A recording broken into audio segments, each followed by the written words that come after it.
سخت ٹھنڈ پڑ رہی تھی اور حسن بیکری سے کچھ روٹیاں خرید کر گھر واپس لوٹ رہا تھا۔ اچانک اس کی نگاہ ایک مسکین اور کمزور کتے پہ پڑ گئی۔ وہ اتنا لاغر تھا کہ اس کی ساری پسلیاں ایک ایک کر کے گنی جا سکتی تھیں۔ کتے کی نگاہ جب حسن کے جھولے میں پڑی روٹیوں پر پڑی تو وہ للچائی ہوئی نگاہوں سے دیکھتا رہ گیا اور زبان سے چلانے لگا۔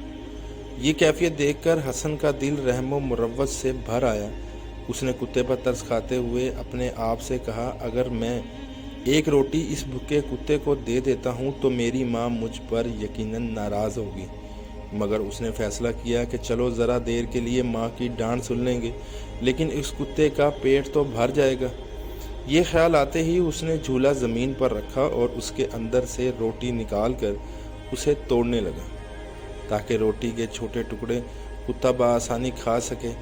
حسن کے پیچھے ایک دوسرا شخص بھی اتفاق سے بیکری ہی سے آ رہا تھا۔ اس نے حسن کی باتیں سن لی تھی تو اس نے چپکے سے ایک روٹی زمین پر پڑے حسن کے جھولے میں ڈال دی۔ کتے کو کھلا کر حسن نے اپنا جھولا اٹھایا اور لے کر گھر پہنچا، لیکن اس وقت اس کی حیرت کی انتہا نہ رہی جب اس نے دیکھا کہ جھولے کے اندر پوری اتنی ہی روٹیاں ہیں جتنی اس نے بیکری سے خریدی تھی۔ بے شک صدقہ و خیرات کرنے سے کبھی مال میں کمی نہیں آتی۔